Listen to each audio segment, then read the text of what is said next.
Oke, selamat malam. Puji Tuhan.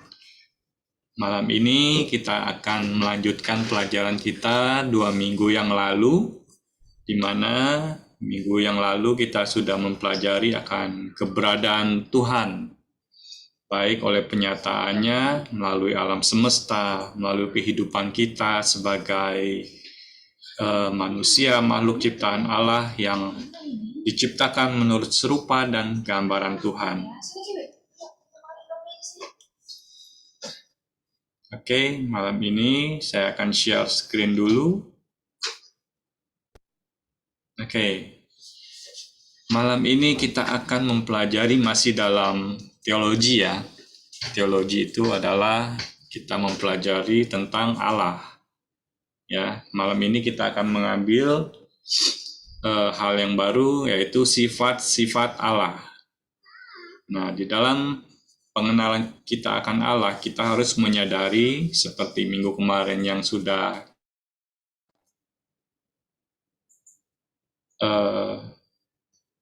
bahwasanya, coba sebentar.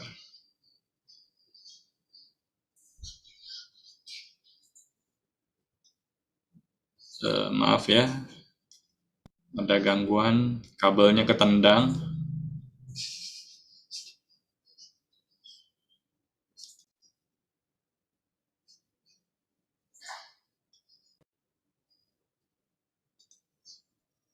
Ya, suara jelas ya?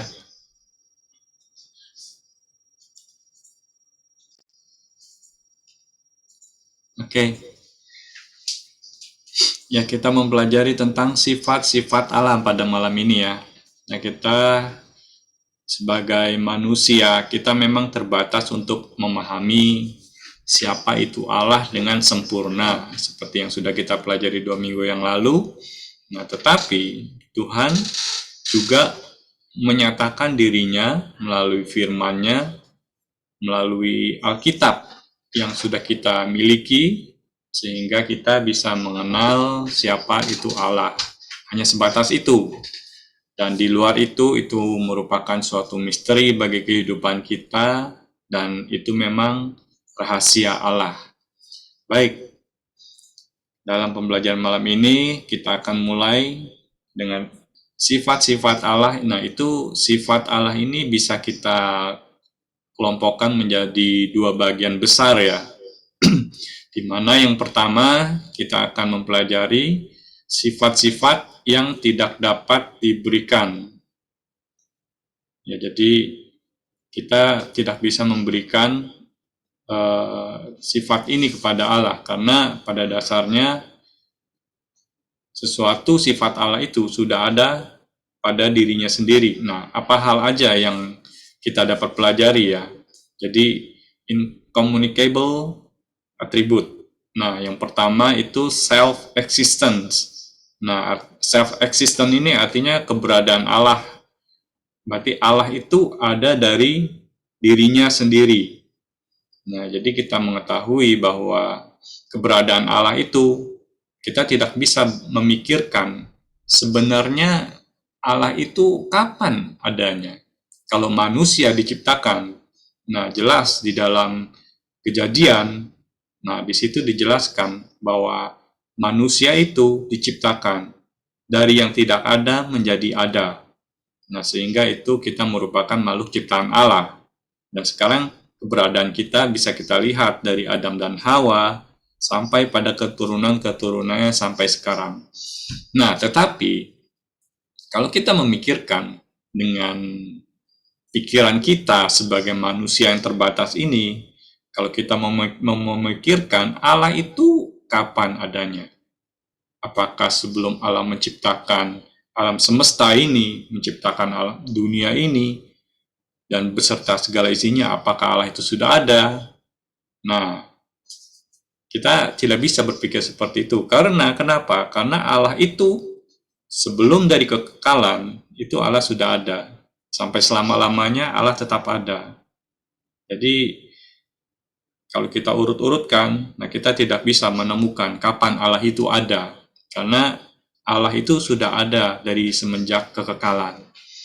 Nah, self-existence ini, nah yang pertama kita bisa melihat itu karena Allah itu ada dari dirinya sendiri. Maka hal ini menunjukkan bahwa ia mempunyai sifat yang independen atau tidak tergantung dari segala sesuatu, dari apapun ya.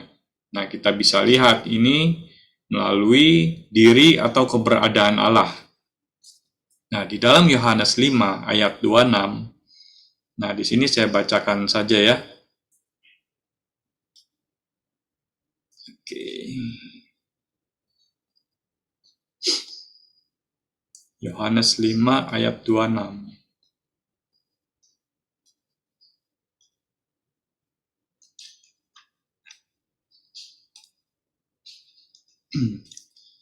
Yohanes 5 ayat 26, sebab sama seperti Bapa mempunyai hidup dalam dirinya sendiri, demikian juga diberikannya anak mempunyai hidup dalam dirinya sendiri. Nah, di sini kita bisa, dari ayat tersebut kita bisa lihat bahwa keberadaan Allah, keberadaan anak, dan keberadaan Roh Kudus itu semuanya dinyatakan. Nah, keberadaan Allah itu nyata di dalam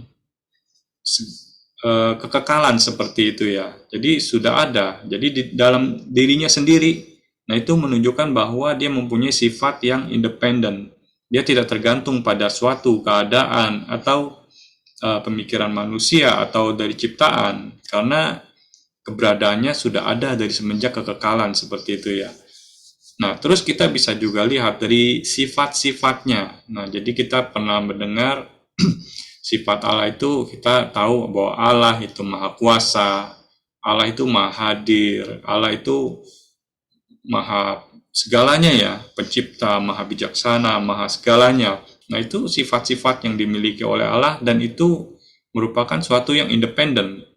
Nah, karena dalam diri Allah itu sendiri, sifatnya itu juga kekal adanya. Dalam dirinya juga sudah memiliki kekekalan itu. Nah, itu seperti itu sifat-sifatnya. Terus kita melihat dari ketetapan atau rencananya. Nah, di sini kita bisa melihat di dalam Mazmur 33 ayat 11, Roma 9 ayat 10 sampai 18. Nah, kita sampling aja, kita ambil Roma 9 10, Roma 9 ya.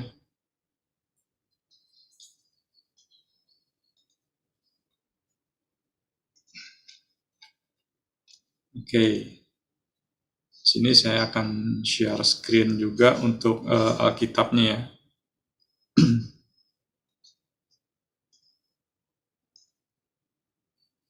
Ya. Di sini kita lihat bersama-sama dari ayat 10 sampai dengan ayat 18 kita baca. Tetapi bukan hanya itu saja, lebih terang lagi ialah Ribka yang mengandung dari satu orang, yaitu Ishak bapa leluhur kita. Sebab waktu anak-anak itu belum dilahirkan dan belum melakukan yang baik atau yang jahat, supaya rencana Allah tentang pemilihannya diteguhkan, bukan berdasarkan perbuatan tetapi berdasarkan panggilannya. 12. Dikatakan kepada Ribka, anak yang tua akan menjadi hamba anak yang muda. Seperti ada yang tertulis, aku mengasihi Yakub tetapi membenci Esau. Jika demikian, apakah yang hendak kita katakan? Apakah Allah adil? Mustahil. Nah, ayat ke-15. Sebab ia berfirman kepada Musa, aku akan menaruh belas kasihan kepada siapa aku mau menaruh belas kasihan, dan aku akan bermurah hati kepada siapa aku mau bermurah hati. Jadi hal itu tidak tergantung pada kehendak orang atau usaha orang, tetapi pada kemurahan hati Allah. 17. Sebab kitab suci berkata kepada Firaun, itulah sebabnya aku membangkitkan engkau, yaitu supaya aku memperlihat kuasaku di dalam engkau, dan supaya namaku dimasyurkan di seluruh bumi. Jadi ia menaruh belas kasihan kepada siapa yang dikehendakinya, dan ia menegarkan hati kepada siapa yang dikehendakinya. Nah, di dalam ayat-ayat yang kita sudah baca tadi, nah terlihat bahwa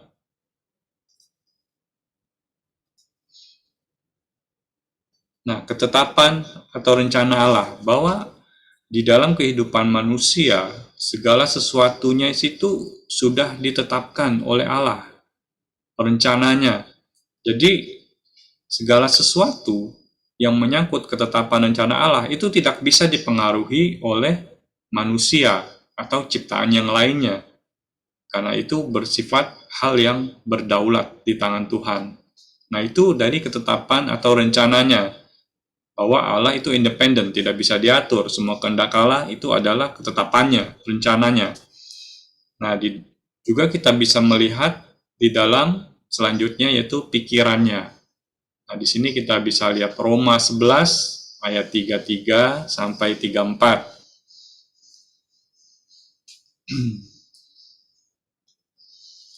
Kita baca lagi.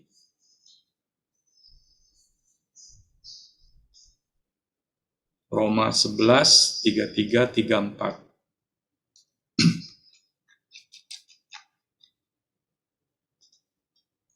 Nah, coba Ian Marcelo kelihatan nggak ini? Bisa dibaca nggak? Coba Ian yang baca. 33 dan 34.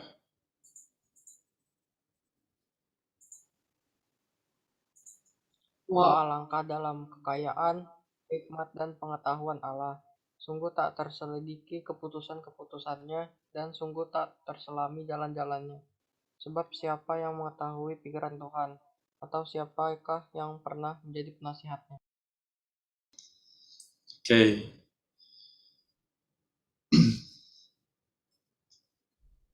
Kita kembali. Nah, jadi kita lihat siapa yang bisa mendalami pikiran Allah? Siapa yang bisa dapat menyelami pikiran Allah? Tidak bisa. Kita manusia yang terbatas. Pikiran kita tidak bisa menyelami pikiran Allah. Apa yang menjadi pikirannya, apa yang menjadi ketetapannya, apa yang menjadi rencananya.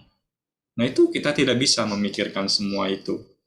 Nah, selanjutnya juga kehendaknya. Nah, kita bisa lihat di dalam Daniel 4 ayat 35, Roma 9 ayat 19, Efesus 1:5 ayat 5, Wahyu 4 ayat 11. Nah, di situ kita bisa melihat bahwa di dalam kehendaknya Allah, Allah itu adalah yang independen. Nah, kenapa?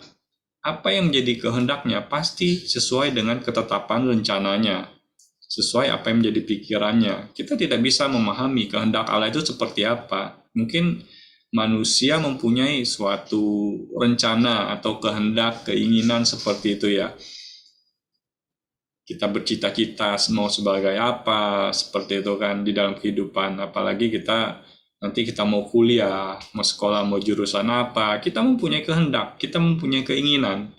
Kita mau bekerja nanti di bidang seperti apa. Kalau kita tanya mau jadi apa cita-citanya, jadi presiden, ya, kalau masih kecil ya. Nah, banyak hal kehendak kita. Nah, tetapi kita harus memahami bahwa di dalam kehidupan manusia, Allah itu menyatakan kehendaknya. Meskipun kita yang merencanakan, tetapi segalanya adalah Tuhan yang menentukan, Tuhan yang berkehendak.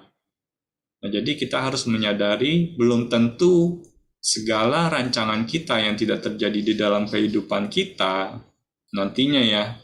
Nah, itu merupakan suatu kegagalan seperti itu. Misal, kita mau kuliah jurusan IT, komputer.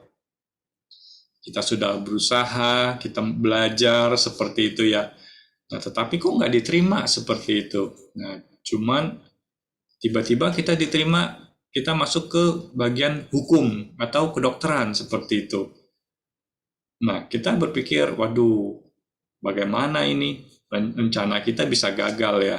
Nah, tetapi kita harus menyadari, di balik hal itu, Tuhan mempersiapkan sesuatu yang baik menurut pandangan Tuhan bagi kehidupan kita. Jadi kita tidak perlu merasa kecewa, depresi seperti itu ya. Karena Tuhan yang menentukan segalanya di dalam aspek kehidupan kita nantinya. Kita hanya coba melihat dari posisi positifnya. Allah mau mengerjakan apa melalui setiap hidup kita ya. Karena kita nggak ada yang tahu seperti itu. Karena kita tidak dapat menyelami pikiran Tuhan, kita tidak dapat menyelami ketetapannya, kehendak Tuhan. Ya, itu merupakan suatu hal yang independen, kehendak Allah itu sendiri. Jadi tidak tergantung pada keinginan manusia, rencana manusia, atau ciptaan yang lainnya ya. Karena memang Allah adalah Allah yang berdaulat. Nah, selanjutnya itu dari tindakannya. Nah, kita bisa baca dari Mazmur 115 ayat 3. Saya bacakan saja ya.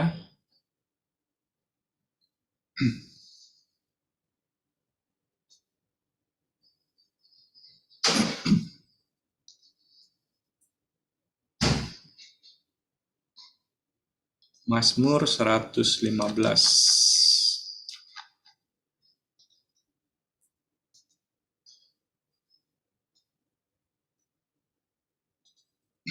Ayat yang ketiga, Allah kita di sorga.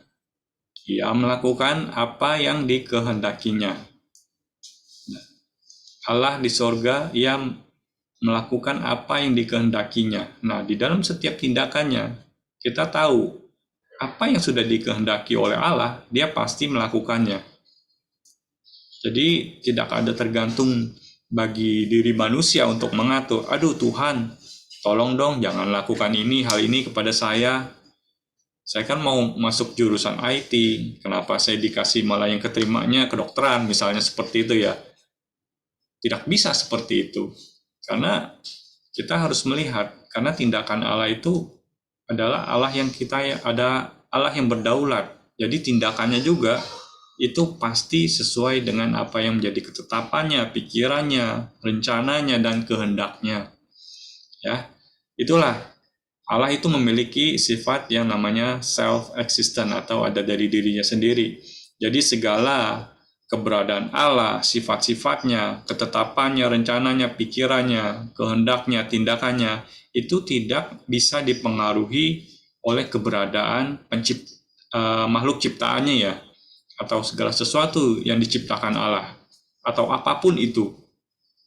Nah, karena Tuhan itu ada pada dirinya sendiri. Dia tidak bisa dipengaruhi oleh hal yang lain.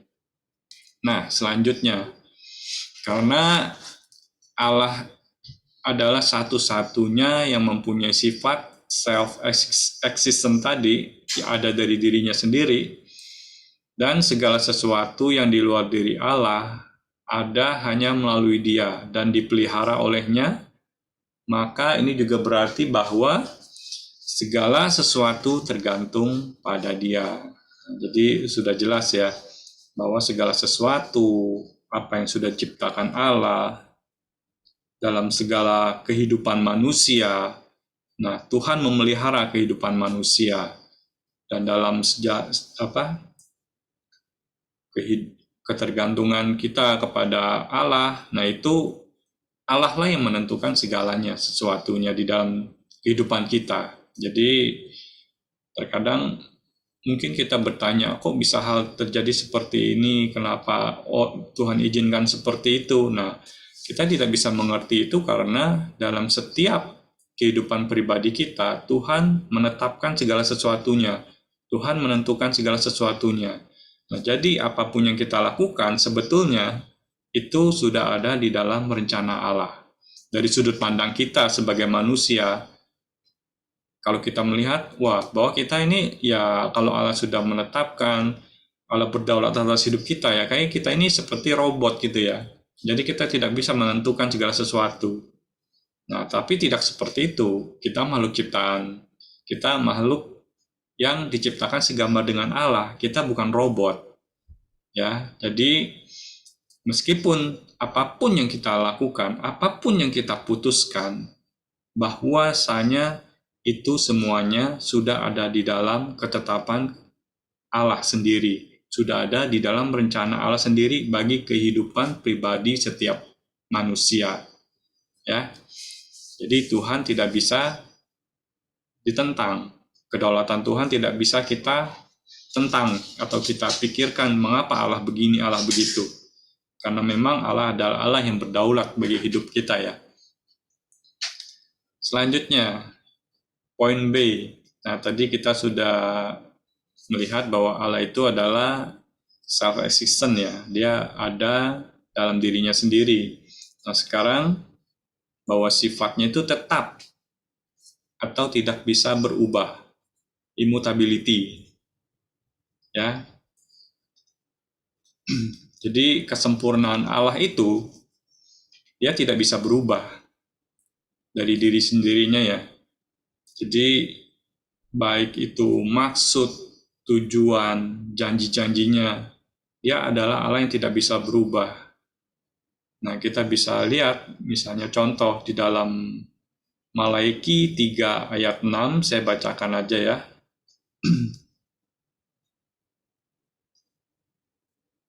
Di dalam Malaiki 3 ayat 6, bahwasanya Aku Tuhan tidak berubah, dan kamu Bani Yakub tidak akan lenyap. Tuhan itu tidak akan pernah berubah. Manusia bisa berubah, tapi Tuhan tidak pernah bisa berubah. Ya, di dalam kita bisa lihat juga di dalam Yakobus 1 ayat 17. Nah, kita bisa melihat bahwa Allah itu dia tidak bisa berubah. Saya bacakan aja ya.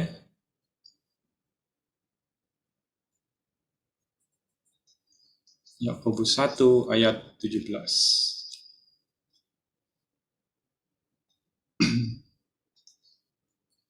Setiap pemberian yang baik dan setiap anugerah yang sempurna datangnya dari atas, diturunkan dari Bapa segala terang. Padanya tidak ada perubahan atau bayangan karena pertukaran. Ya, jelas ya. Jadi padanya tidak ada perubahan. Jadi setiap anugerah yang diberikan kepada kita itu pasti datangnya dari atas, dan ini tidak ada perubahan ya. Jadi Allah itu tidak mungkin berubah. Nah, kita bisa lihat juga dalam tujuan, maksud, janji-janjinya. Nah, Allah juga tidak berubah. Nah, kita bisa lihat contohnya dalam Yesaya 46 ayat 10.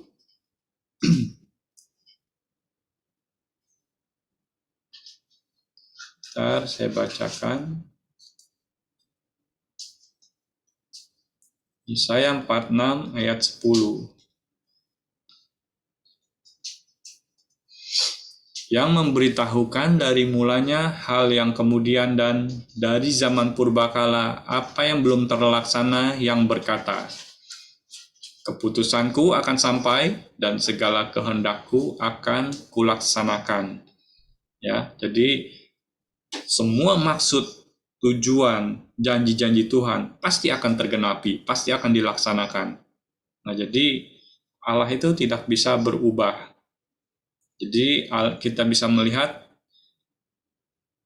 bahwasanya kesempurnaan Allah itu memang benar-benar sempurna. Dia tidak bisa menjadi lebih baik, atau Allah itu juga tidak bisa menjadi lebih jelek. Karena kalau Allah bisa menjadi lebih baik atau menjadi lebih jelek, itu menunjukkan bahwa Allah tidak sempurna. Padahal kita ketahui bahwa Allah itu adalah Allah yang sempurna dalam segala hal ya.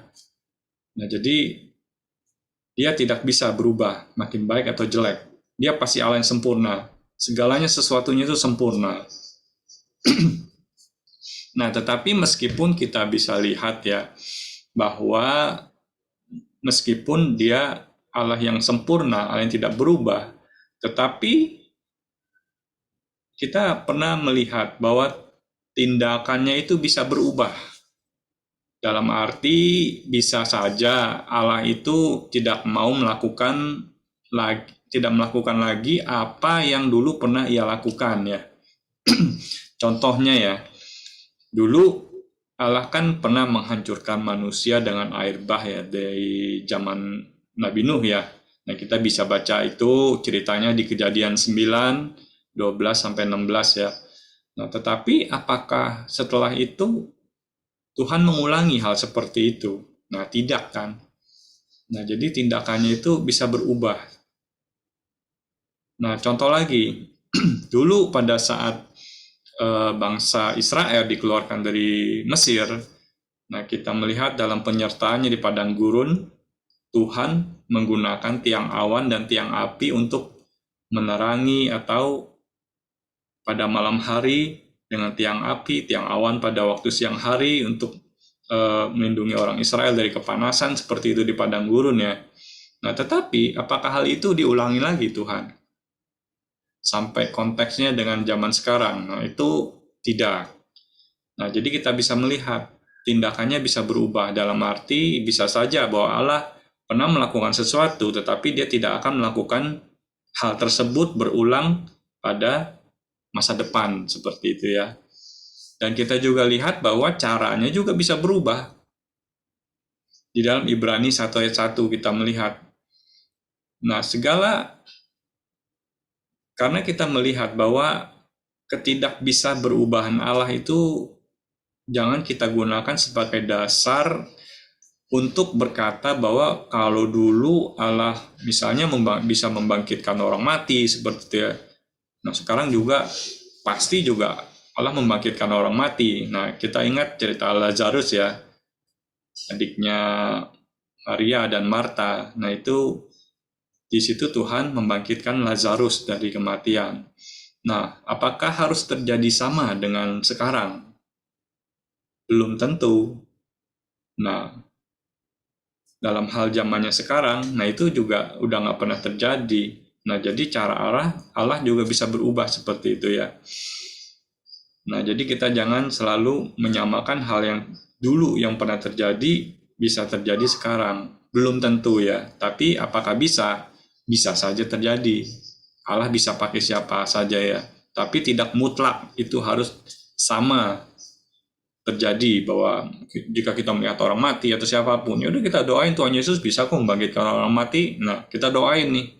Belum tentu Tuhan mengizinkan seperti itu ya. Jadi itu tidak mutlak.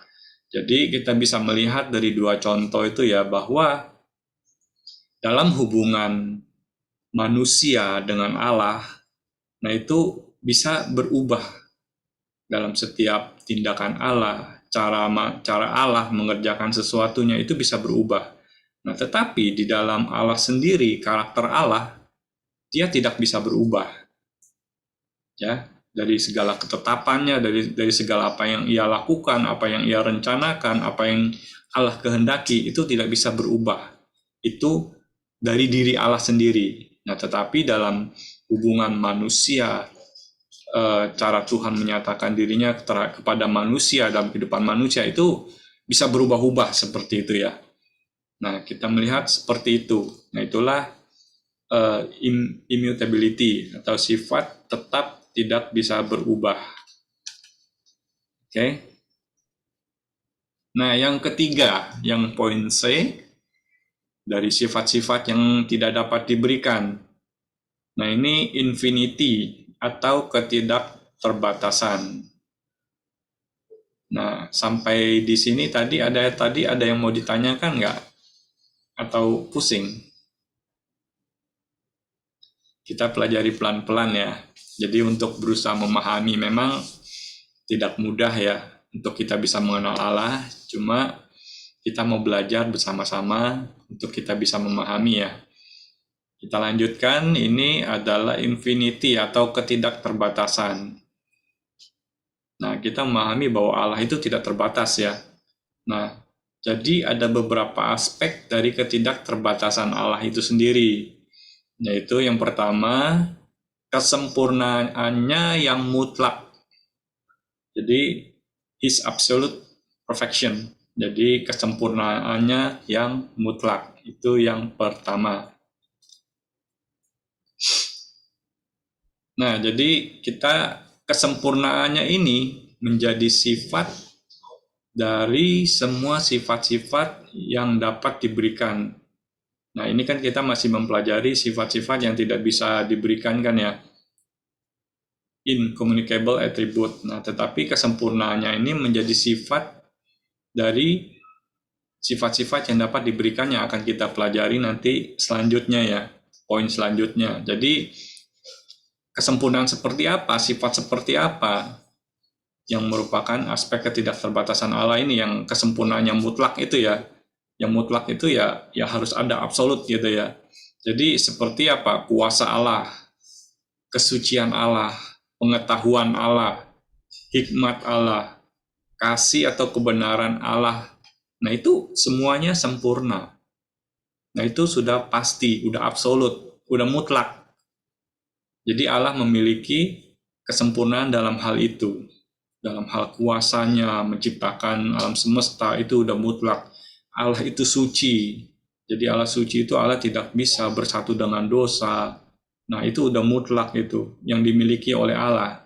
Allah tidak berdosa, seperti itu kan. Jadi pengetahuan dan hikmat Allah itu melebihi dari segalanya. Itu semuanya itu adalah suatu hal yang sempurna bagi Allah. Jadi dalam kesempurnaan itu tidak menyebabkan Allah tidak mempunyai batas ataupun cacat celah ya. Jadi kesempurnaannya itu benar-benar tidak ada batasnya, tidak bercacat, tidak bercela. Itu kita bisa lihat di dalam Ayub 11 ayat 7 sampai 9, kita coba baca ya. Saya bacakan.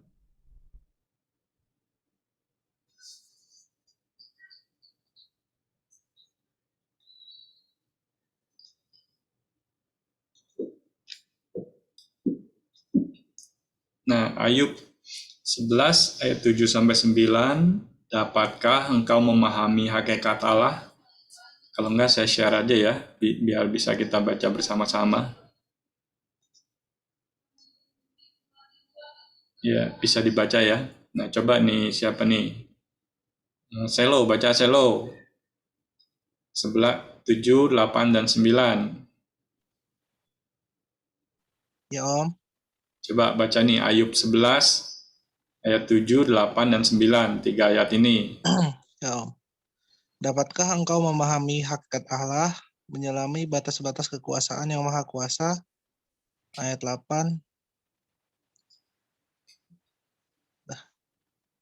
Ya. Tingginya seperti langit, apa yang dapat kau lakukan? Dalamnya melebihi dunia orang mati, apa yang dapat kau ketahui? Ayat 9. Lebih panjang daripada bumi ukurannya, dan lebih luas daripada samudra. Iya. Jadi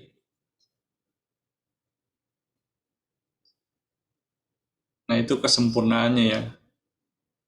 Mutlak.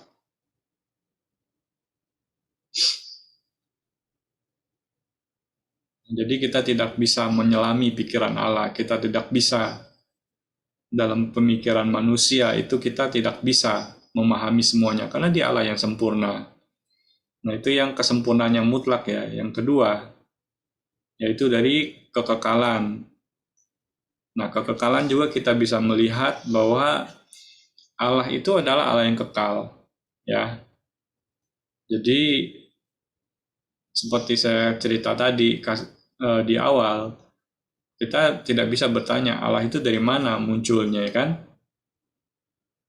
Nah, kita tidak bisa memikirkan seperti itu, nggak nyampe pikiran kita. Tapi kita ketahui bahwa Allah itu selama-lamanya ada dari sebelumnya. Dan selama-lamanya ke depannya juga Allah itu tetap ada. Dari kekekalan, Allah itu sudah ada. Jadi jauh sebelum menciptakan alam semesta, jauh lagi dari hal yang tidak bisa kita bayangkan, Allah itu sudah ada. Nah, itu dari kekekalan. Kita tidak bisa menyelami pikirannya. Nah, yang ketiga, yaitu kebesaran atau keluasan Allah. Nah, hal ini menyangkut ketidakterbatasan Allah di dalam hal tempat ya. Jadi bahwasanya Allah itu melampaui semua batasan tempat.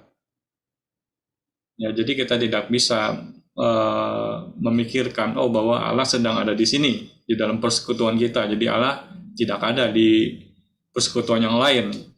Nah, jadi seperti itu. Allah tidak seperti itu. Jadi Allah bisa ada di mana saja. Dia tidak dibatasi oleh tempat, tidak dibatasi oleh ruangan. Ya kan? Dia juga hadir atau setiap saat di tempat di seluruh keberadaannya ya.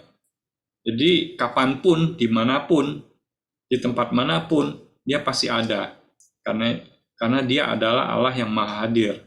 Jadi kita jangan membayangkan bahwa Allah itu seperti gas ya, gas yang menyebar seperti itu. Jadi sebagian ada di sini, sebagian ada di situ.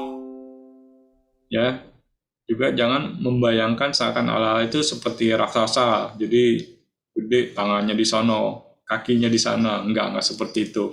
Dia maha hadir, dia nggak dibatasi oleh tempat, ruang, dan waktu. Jadi seperti itu. Nah, jadi kemahaadaan Allah ini, nah kita bisa lihat dalam beberapa aspek juga ya. Kita mengenal bahwa Allah ini adalah Allah yang transenden. Nah, transenden ini artinya apa? Transenden ini yang ada di luar alam semesta bersifat materi ya. Jadi di kehidupan di bumi ini, nah di luar itu, seperti yang kita pernah pelajari kemarin, banyak sekali alam semesta ya, banyak planet-planet atau sistem tata surya yang lain. Nah dia ada di mana-mana. Kita mengenal bahwa kita juga ada surga, bahwa Allah ada di surga seperti itu kan. Nah itu Allah yang transenden. Dia di luar alam semesta yang bersifat materi. Dia ada di situ, ada. Nah, tapi kita juga mengenal bahwa dia juga adalah Allah yang imanen. Allah yang imanen ini artinya dia ada atau hadir di setiap tempat dalam alam semesta. Nah, jadi di dalam setiap ciptaannya, di dalam planet ini ya, baik di bumi atau di tempat yang lain, dia bisa hadir di tempat-tempat seperti itu. Bahkan di dalam tempat kita di bumi yang terbatas ini juga dia bisa hadir di mana saja. Itu Allah yang imanen. Jadi kalau transenden itu dia adalah Allah yang di luar alam semesta dia ada. Nah, tetapi dia juga ada Allah yang imanen. Nah, seperti itu ya. Itu perbedaan transenden dan imanen. Kalau transenden adanya di luar alam semesta yang bersifat materi dia ada. Kalau imanen, nah dia di dalam tempat penciptaannya alam semesta dia juga bisa ada. Jadi dia tidak dibatasi oleh hal itu. Nah, juga kita bisa melihat bahwa dia juga adalah Allah yang tidak dibatasi dengan tempat yang kita lihat tadi ya. Nah, dia juga adalah Allah yang omnipresence. Nah, omnipresent ini Allah yang ada di mana-mana dengan seluruh keberadaan dirinya. Nah, dia omnipresence. Jadi kalau dulu orang-orang kan menyembah harus ke Yerusalem, zaman bangsa Yahudi ya. Nah, kalau itu adalah orang Israel, tapi orang Samaria menyembah Allah di mana? Gunung Gerizim. Nah, pada saat Tuhan Yesus, kita membaca firman, dia berbicara dengan seorang perempuan dari Samaria. Nah, di situ Yesus menyatakan ada saatnya nanti bahwa kita tidak menyembah Allah itu di Yerusalem, tidak menyembah Allah di Gunung Gerizim seperti itu ya. Tetapi kita menyembah Allah di dalam roh dan kebenaran. Nah, ini artinya apa? Bahwa kita bisa menyembah Allah itu di mana saja. Kita bisa menyembah Allah dalam situasi apa aja. Dia tidak dibatasi oleh tempat, waktu, seperti zaman penyataannya dahulu bagi orang Israel atau Yahudi ya. Nah, seperti itu. Nah, kita mensyukuri hal seperti ini. Karena dia adalah Allah yang ada di mana saja. Oke, ini yang kedua. Yang ketiga ya, infinity, ketidakterbatasan. Selanjutnya, kita melihat the unity of God, yaitu kesatuan Allah. Nah, kesatuan Allah ini kita bisa lihat bahwa Allah itu hanya satu ya. Jadi dalam iman Kristen kita harus tahu bahwa Allah itu satu. Nah, di dalam Ulangan 6 ayat 4 yang sering kita baca, dan ini juga menjadi suatu pengakuan iman bagi bangsa Yahudi ya. Saya akan menunjukkan Ulangan 6 ayat 4.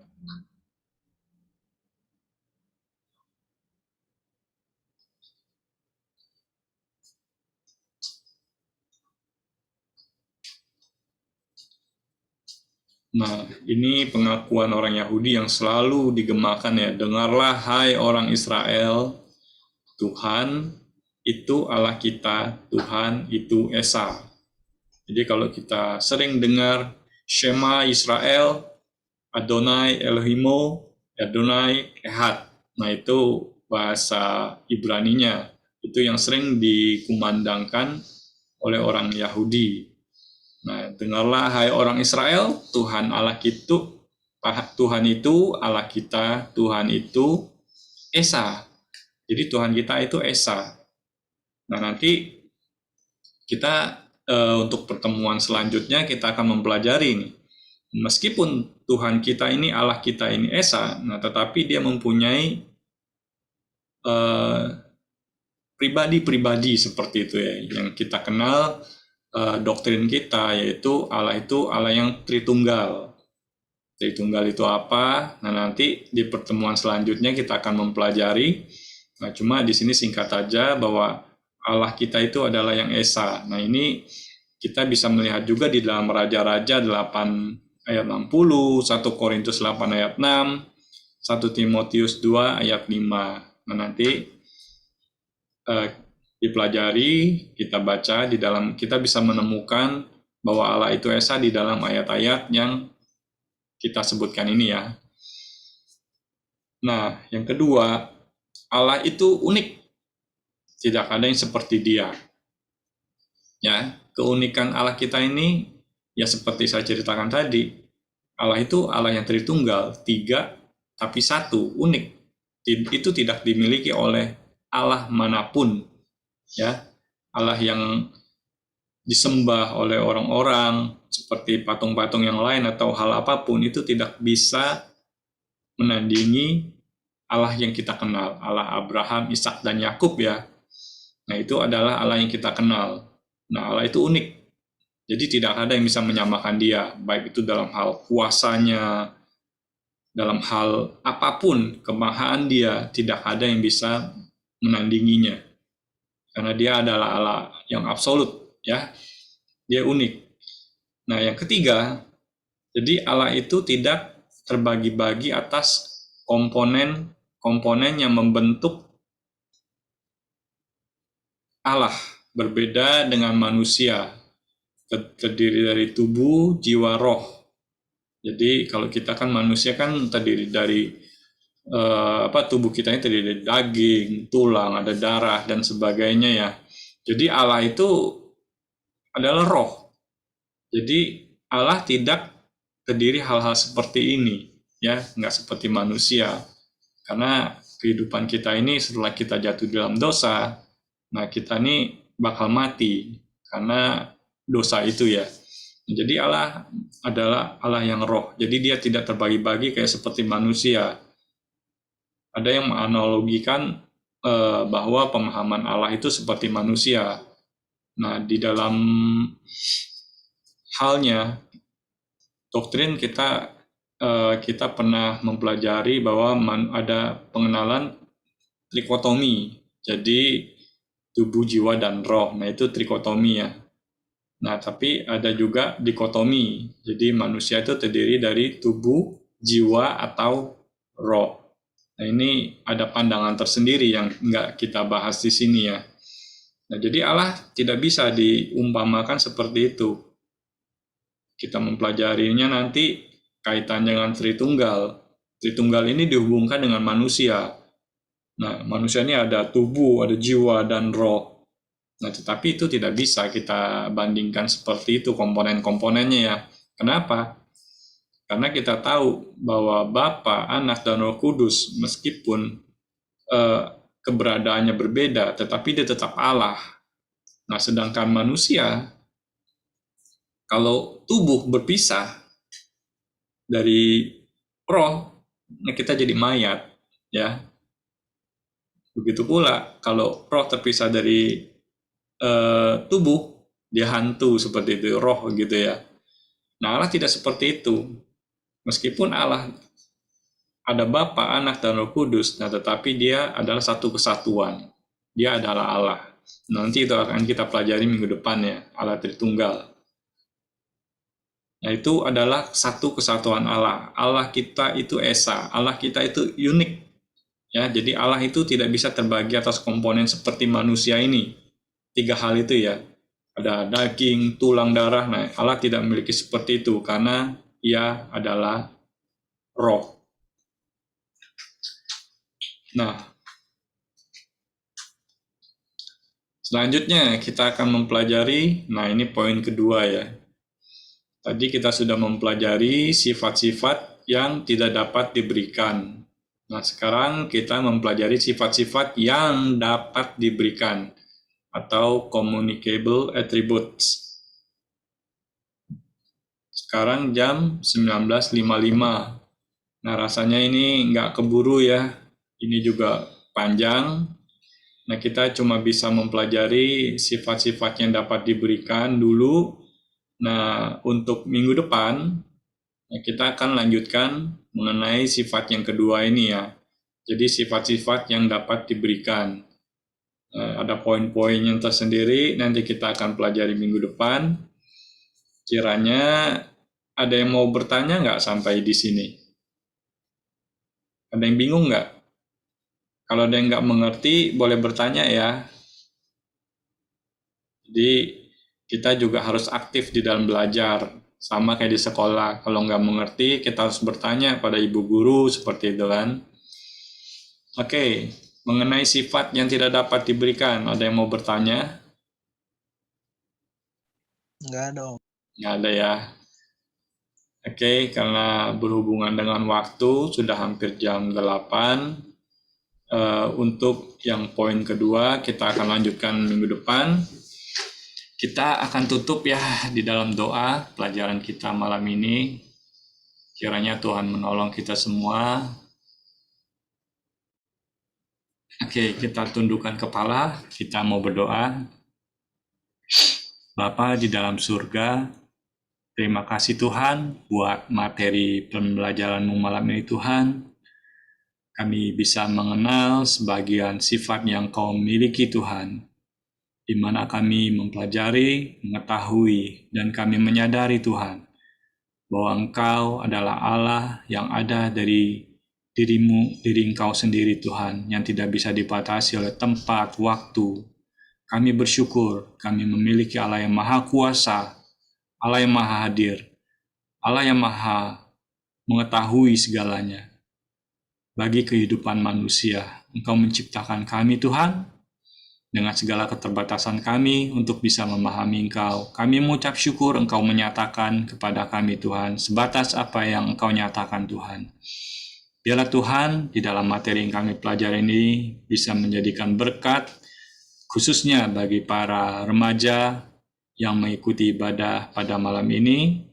Biarlah kehidupan kerohanian kami semakin hari makin bertumbuh, oleh karena pengenalan kami akan Engkau dan firman-Mu Tuhan. Terima kasih Tuhan, kami akan mempelajari materi-materi selanjutnya yang tidak cukup waktunya kami pelajari saat ini Tuhan. Kiranya Engkau yang menolong, memberikan kami pengertian, Roh Kudus senantiasa bekerja di dalam setiap pribadi kami. Biarlah kami mempunyai hati yang haus untuk senantiasa belajar kebenaran firman-Mu. Terima kasih Bapa, Kau memberkati para remaja yang mengikuti acara ibadah-Mu malam ini, dan juga bagi Kesia Jojo yang tidak bisa mengikuti Tuhan, Engkau yang juga menolong. Biarlah Tuhan di dalam kehidupan kami semua, kami hanya berpengharapan pada pertolongan-Mu dan anugerah-Mu saja Tuhan bagi kehidupan kami. Terima kasih Bapa, kami mau menutup ibadah kami malam ini Tuhan. Biarlah Tuhan segala sesuatu yang kami pelajari, bukan karena kepintaran kami Tuhan, tapi kami menyadari keterbatasan kami. Biarlah segenap kuasa, kehormatan, kemuliaan hanya bagi nama-Mu saja Tuhan. Kami mengucap syukur atas ibadah kami malam ini. Kami mau menutup ibadah kami Tuhan hanya di dalam nama Tuhan Yesus Kristus, Tuhan kami yang hidup. Kami berdoa. Amin. Oke, adik-adik semua, terima kasih yang sudah mengikuti materi kita minggu ini kiranya bisa memberkati dan bisa dipelajari lagi segala sesuatu yang sudah dipelajari. Kita ketemu lagi minggu depan ya. Dan besok jangan lupa kita sama-sama ke gereja, semuanya kita memuji memuliakan Tuhan ya. Nanti akan ada acara Paskah, dan besok juga ada acara CCA lagi nih dari Ibu Gembala ya, dari Oma Deni tadi bilang besok ada CCA lagi, jadi remaja juga boleh ikut. Nah, jadi semangat ya, dapat hadiah lagi. Tuhan Yesus memberkati. Kita tutup ibadah kita malam ini ya. Terima kasih Om. Selamat malam, Tuhan berkati semuanya ya. Terima kasih. Terima kasih Om. Terima kasih, Om.